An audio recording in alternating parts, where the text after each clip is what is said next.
Hi guys, I am popping in because you're gonna see me in 3 different outfits throughout this haul. Basically, I did my haul and then I got more library books that came in suddenly before I was able to edit the video. So I thought, let me add this in, and then my camera died. So I'm sorry for all the outfit changes, but hopefully through the magic of editing, this video is okay.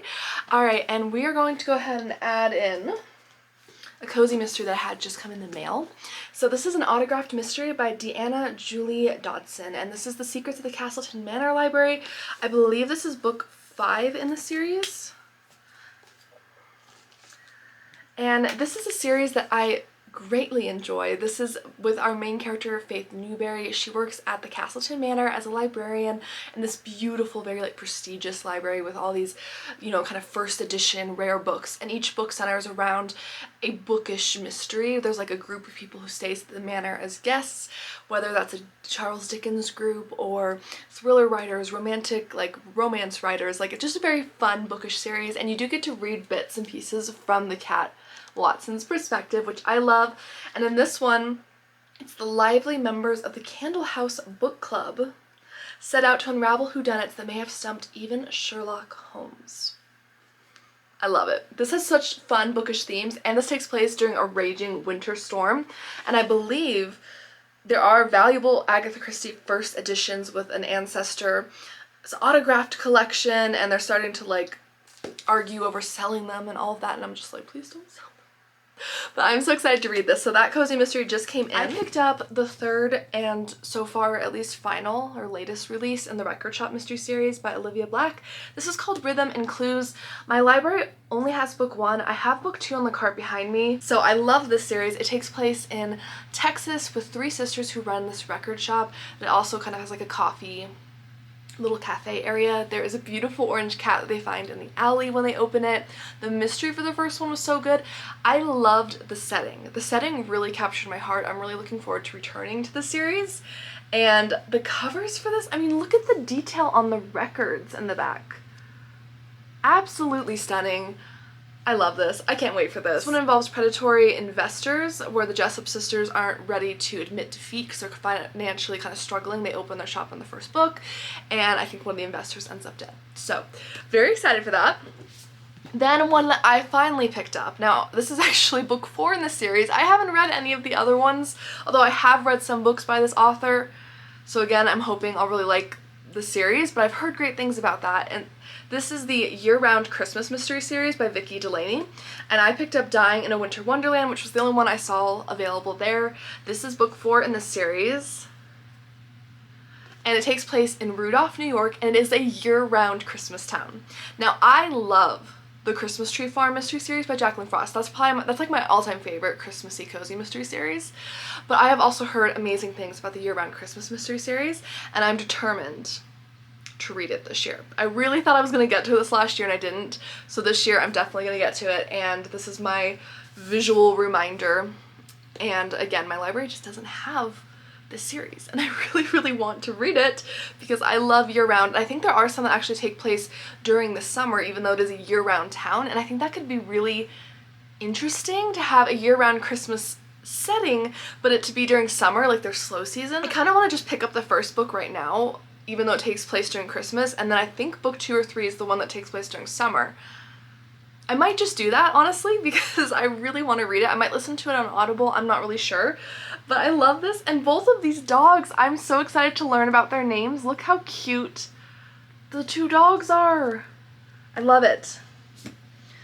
This one I remember talking about, I think it was I think it came out in 2023? 2023. I remember this coming out. This is the first in a series that it launched in 2023 by Maddie Day, and this is the C.C. Barton mystery series.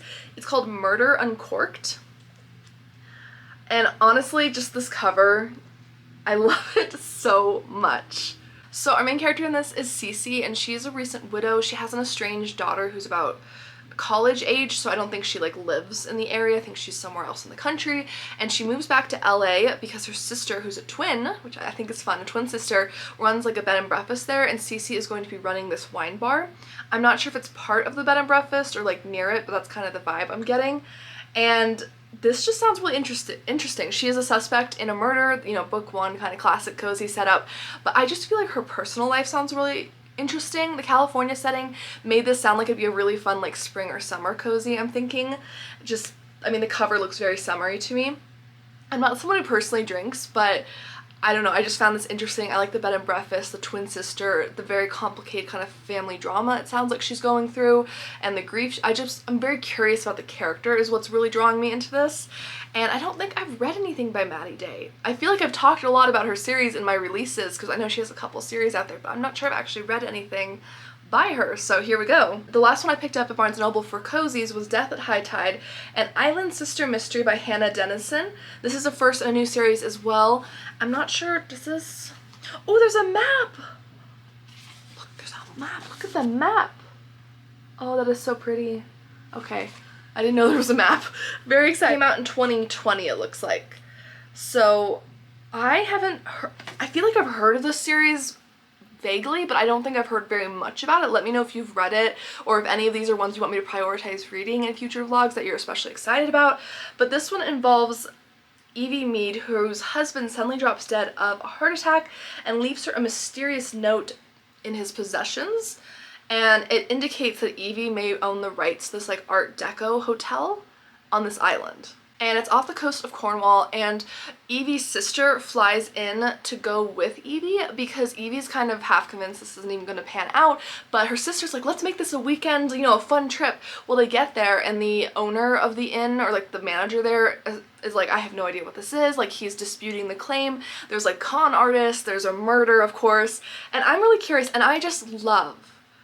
I love it when sisters or like best friends are at the heart of a story. I've been recently rereading the Pizza Lovers Mystery Series by Chris Cavender, which involves two sisters at the heart.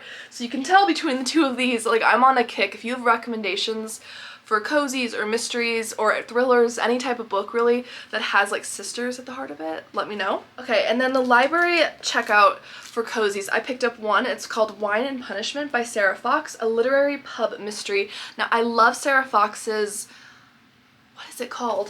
I have it in the other room, but it's this one that takes place in Vermont in like a chocolate shop, and it's really cool. I'll put a picture on screen. I can't think of what it's called, and I love it.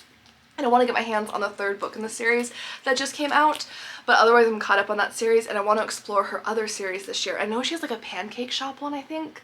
I really want to get that one, but this one is a literary pub mystery, which really, I love anything that's like bookish themed, so this one really caught my attention. So this one starts off with a pretty serious note. Our main character is Sadie, and she has recently gotten out of a bad relationship with her ex who had a gambling addiction, and then she also lost her job in Boston due to some kind of merger or something that changed with the business. So she decides to relocate to Vermont, this very small town. This does take place during autumn. There's an autumn festival that goes on, which I'm really excited for. And she refurbishes this pub into this literary like tourist destination, and she's starting to kind of get into the swing of things with small town life until her ex shows up in town, and then he ends up dead, and then she's a prime suspect in the case, I'm assuming. So I'm really excited for this. I love anything bookish themed, so this one sounded really fun, and I'm on a quest to read more from this author this year, so I'm really excited to try this out. So for starters, I picked up the next one in the Beacon Bake Shop Mystery Series by Darcy Hannah. This is called Murder at the Blueberry Festival, which looked just perfect for this time of year as we start to kind of get closer to spring. So this one takes place in Michigan, and our main character, Lindsay Bakewell, owns a bake shop that's inside of a lighthouse that's kind of haunted, which is really fun. And she has this beautiful dog named Wellington, who is a Newfoundland. And I just adore the series. It's been so good. I've listened to it on audio, I've read it physically, I've enjoyed both ways. And this one takes place during the summer with a blueberry festival, and there is a pie making competition, which of course Lindsay is going to get involved with, being a baker herself, and unfortunately a prank on the water goes awry and someone is murdered. So I'm really excited for this. This one looks really cute. There's also a goat like right there eating at the bush, and I'm really curious about that. So that one has me intrigued. The next one is a new series to me that I started this year, and this is the Sherlock Holmes Bookshop Mystery Series by Vicky Delaney.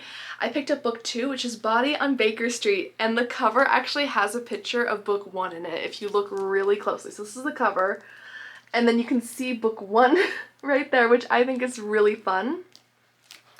So what I liked about this one is our main character, Gemma Doyle, runs this bookshop, and she is like very much, she's like the modern day female version of Sherlock. She has this very Sherlock-like logic that she uses to make these deductions. She's extremely observant to like almost a fault because she can come across as very blunt. It took me a little time to warm up to her in the first book, but I really like her. And then her best friend runs a tea room, Miss Hudson's tea room, next door, which I love. So Gemma and her best friend Jane have this illustrious author who's going to be coming, and they have this very controversial Sherlock series that they write, and this very staunch Sherlockian gets into a fight with them during like the book signing and like discussion at the bookshop, and later the author is found dead. So I'm really excited to see this dynamic duo in action again because I really enjoyed their like kind of Sherlock Watson energy, and I love the Sherlock Holmes themed bookshop. There's a cat named Moriarty. It's just such a fun series. I can't wait to continue it. A new to me series that I've heard some really great things about is called Death by Chocolate Lab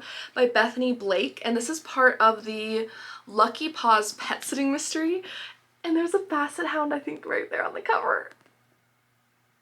So our main character in this is Daphne, and she's a pet sitter, and she absolutely loves animals, obviously, but there is this man in town who's very arrogant, very pompous, and he's like a canine trainer, very illustrious but not very well liked, and he ends up murdered, and her sister is a suspect in the crime because she dated him recently, and his prize-winning Labrador Retriever is missing. So I'm assuming that's the chocolate lab here that's on the cover. So I am so excited to see where this goes. I think a pet sitting mystery sounds like the best theme ever, and I'm really on a big kick right now with animal cozies. If you enjoy cozy mysteries with animals, I recently did a dog cozy mystery recommendations video. I'll link it above. And then I picked up the second book in the soap making mystery series by Tim Myers, who's also Chris Cavender, who writes the Pizza Lovers mystery series that I adore.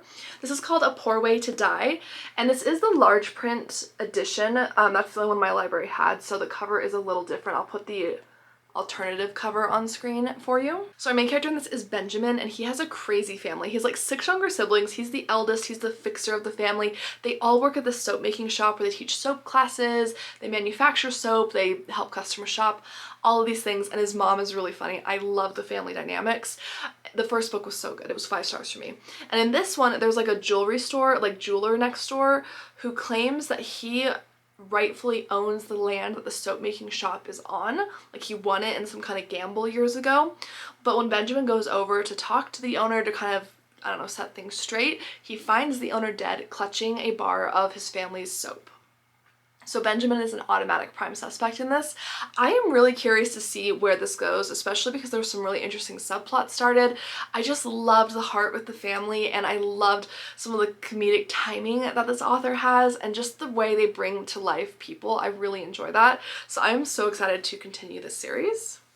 Then I have this one here, which is, it's like a cozy fiction, maybe borderline cozy mystery. It's by Ellie Alexander, and this is called Lost Coast Literary, and this was on my series I Want to Start list, which I will link above, for this year.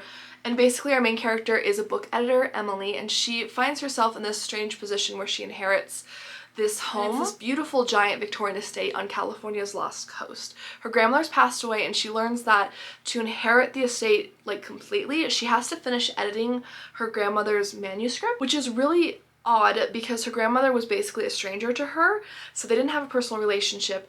And Emily starts to realize that the changes she makes to the manuscript start to come true in real life. So it's kind of like a cozy, maybe kind of magical fiction. I'm not quite sure how to categorize it, but it is a standalone, and it just sounded so interesting, and I am a big fan of Ellie Alexander's cozy mysteries, so I figured I would try this. This next one is Take Two for me. I checked this out last year but didn't get around to reading it in time before I had to return it, and this is We Solve Murders by Richard Osman, which is their newest release that came out, so they're popular for the Thursday Murder Club, which a lot of you have loved, I'm sure. And this one actually involves like a daughter-father duo. So the father, Steve, is a retired investigator. He's enjoying his retired life and he is just taking it slow, enjoying things he didn't have time for before. And his daughter, Amy, is still very much in the business. She's actually working as like kind of private security for this kind of famous person in an isolated area, but then weird things happen and she enlists the help of her dad. I like family and mysteries or like a dynamic duo, so I'm really excited to see how this one goes, and I've heard some really good things about this one, so I'm really curious. Then in terms of general mystery and thriller, I have, I think, one of these, I'm not sure if it's mystery or thriller, I'm not really sure. One's definitely mystery and one's a thriller.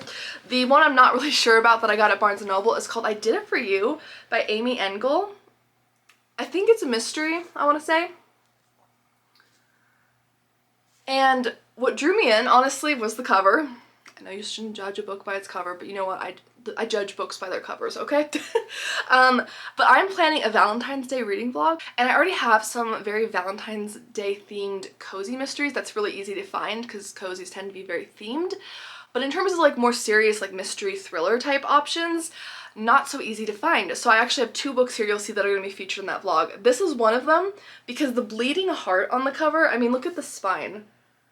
I was like, yes, please. This looks like a Valentine's Day read to me. So this actually doesn't involve a romantic relationship like you might expect with the heart on the cover. It's actually a relationship between two sisters. I'm on a kick with sisters, okay? I don't know, just I don't know what it is. But this involves our main character, Greer, and her sister, it sounds like 14 years ago, her older sister, Eliza, was murdered, and Greer's family has never been the same. Understandably, they are distraught, awful, you know, just I mean, obviously that's not, no one is going to recover from that fully, that grief and tragedy. And it's 14 years later, and unfortunately in this small town there seems to be a copycat killer. At least that's what the police say. But the sister, Greer, suspects that the police actually, like the killer actually had an accomplice all those years ago. So the copycat killer, she thinks, is an accomplice to the original murder of her sister. So she's determined to bring them to justice. So I'm really excited for this. It's a short read. It's just under, it's like 270 pages, so it's a shorter mystery thriller read, but this just, I saw this, and before I even read the back, I was like, that is gonna go in my Valentine's Day vlog. That looks like a Valentine's Day read to me. Okay, so this next one is the other one of the other like mysteries I plan on reading for that Valentine's Day vlog, and it's by Mary Higgins Clark. This was a recommendation from one of you guys, so thank you. It's called Loves Music, Loves to Dance. I can't remember what the original commenter said, like if this actually took place around Valentine's Day, but they had given me reason to think that there was like, it was like a good Valentine-y type read. They are best friends since college. They've recently started really promising careers, and they have this other friend who is like a documentary maker who is studying people who place and answer personal ads, which is something I don't know very much about, honestly, so I'm really curious about that. So the two friends start to answer them as kind of a lark because they, you know, they're kind of doing some research for the friend, and then one of them ends up murdered with, I think, the dancing shoe like on her foot, and this seems to be a string of murders dubbed like the dancing shoe murderer because there seems to be other people who've been murdered in the same way. So it's kind of a classic murder mystery, it sounds like, and it sounds like it would be a fun read for Valentine's Day. For thrillers, I have some that I'm so excited for. The first one is Anonymous Girl by Greer Hendricks and Sarah Peckinass. So I have recently been on a big kick with these two co-authors. I've read several of their books in January alone. Loved them. I've recommended them in some thriller recommendation videos, which I will link above. And this is one that I've heard great things about. I'm so excited. And I'm going to read this part of it because it's going to be hard to keep straight otherwise. It says, seeking women ages 18 to 32 to participate in a study on ethics and morality. Generous compensation guaranteed to be kept anonymous. And our main character is Jessica, and she signs up for the psychology study completed by this like kind of famous doctor, and she thinks all she has to do is like answer some questions, show up, get the money, right? Well, the sessions start to become more and more intense. The doctor starts to coach her on what to wear and things like that, and like asks her more invasive questions, and it just sounds really thrilling. I can't wait. And the twists for the other books I've read by these authors have been fabulous, so I can only imagine something with this kind of premise is going to be really good. This next one I picked up on a whim. I just saw the cover and it immediately captured my attention. It's called That's Not My Name by Megan Lally, and it says she thought she had her life back. She was wrong. This is the cover here.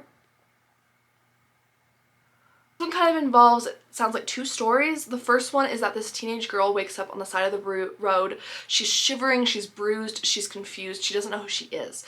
She somehow gets to the police station and this man shows up claiming to be her father and says that her name is Mary, but she's not convinced. On the other hand, we have the storyline following Lola and Drew, and they sound like they're teenagers who are dating, and Lola slams the car door one night, leaves, and everyone in town thinks that Drew murdered her because she's never seen again. I'm so excited. This one sounds like such an interesting concept. The cover is stunning. For a thriller, I'm like, I love this. This entire cover, the font, everything about it really captured my attention. This next one I've had some of you recommend to me, and I've also been on a kick with this author, and that is What Have We Done by Alex Finley. I've had so many good experiences reading this author's work. I've now read 3 books by him. Really, really loved them. This one involves a stay-at-home mom with a past, a has-been rock star with a habit, and a reality TV producer with a debt. 3 disparate lives, 1 deadly secrets. And this involves some kind of storyline from 25 years ago with best friends and something bad that happens, and then these characters in the future. So far, Alex Finley has not failed to amaze me with the twists and turns. He does like crime thrillers really well. The Night Shift is my favorite from him, but I've had so many good experiences, and I've had some of you tell me that this is your favorite from him, so I'm really excited. Alright, and then I actually have 2 thrillers left for you guys because I had my book of the month box pop in today. I had to film this on the second day because my camera died. But this one is The Unquiet Bones by Laura Ann White. So to check this out from my library, it looks very interesting. It says, bones are never silent if you ask the right questions. So basically, some human bones are found beneath an old chapel in the woods, and these are connected to this old cold case of this missing teenage girl. And our main character is, it sounds like, the detective, homicide detective Jane. So she is currently pregnant. She's very aware of the preciousness of life, especially in her condition being pregnant, and she wants to give the family closure basically after all these years.